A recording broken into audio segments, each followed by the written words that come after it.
Are you applying for a job pero hindi mo alam kung saan magsisimula? O you're a student na naghahanap ng internship or on-the-job training opportunities? Alin ka man sa dalawa, applying for jobs and internships can be a daunting process, lalo na kung first time mo mag-apply. And if you're worried, don't be. Nandito kami to help you. But first, kailangan mo munang matutunan gumawa ng resume.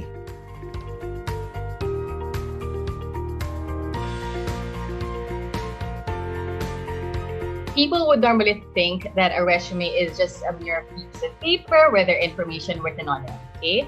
But what they fail to realize is that this piece of paper is actually what will make them enter the company. A resume should paint a relevant short story on who you are that's aligned to what an employer is really looking for in a candidate. And that alignment, again, is achieved mostly through the words we use on a resume and later on during the job interview itself. It's basically the first step inside the company. So they need to make sure that they will present themselves in a professional and a truthful way through the resume that they'll be sending to the company. A resume must contain a person's background, educational attainment, skills, and accomplishments. So for individuals with past work experiences, it's best if you put it at the top and then followed by your educational attainment. Make sure the most recent one on top, and then your relevant skills. For fresh graduates, for newbies, you may highlight your educational attainment, again, most recent one on top, followed by your OJT experiences, if any, and then your relevant skills.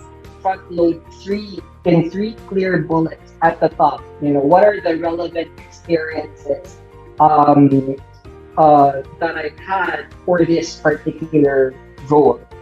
So that front and center, I know first half of that paper, you are a match or not, unfortunately, right? And then the next would be certifications or training, and make sure, I know that a lot of people would have undergone a lot of certifications and training, but just make sure to pick those that are truly aligned with what's being asked for the role. Word choice and resume language are the first things that we look at as your future employer. The language that you do use helps us understand better the candidates that we are looking at for the position that we have advertised for. Font size, you just have to make sure that they're all the same. If you're gonna use 12, use 12 all throughout. You can use like size 11 for the rest, but then 12 for the headers. Okay, for example, skills, educational attainment, you can make those a little bit bigger. Then for the others, you can use 11. You can use like Sangkwalik, Calibri, those types of fonts, the traditional fonts. I really try to take a look at whether or not they are all aligned, whether they're centered or they make sense, if there's a lot of white space that is friendly to the eye, if there are margins that are not in the right place, if there's spelling that is wrong, that tells me that this was haphazardly done and you did not take time as the applicant to go through this with careful thought and planning.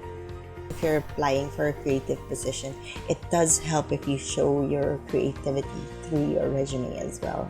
You have to make sure that it's clean and it's presentable, easy to look at, easy to read.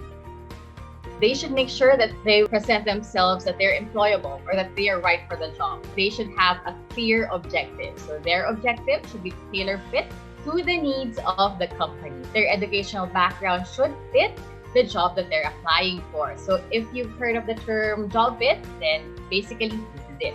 Their skills must be aligned to what they are applying for. So the key point here is that applicants should research on the job and they should understand the job description and the job responsibilities of the work that they're applying for. Whatever words the employer used to describe a certain position or to describe a certain role, aspire to use those words in your resume, so your resume would resonate even better. Make sure that the resume is well put together. So no floating punctuation marks. Everything should be, grammar should be correct. No misspelled words.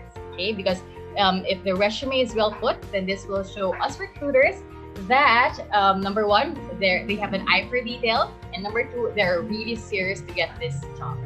A common mistake actually of a lot of first-time applicants in the job market is to pack a resume with a lot of information that's not relevant to the interviewer.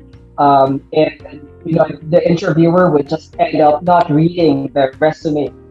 So it's important for an applicant to know how to edit based on certain requirements. You have to make sure, that it's short, it's concise, and it's relevant.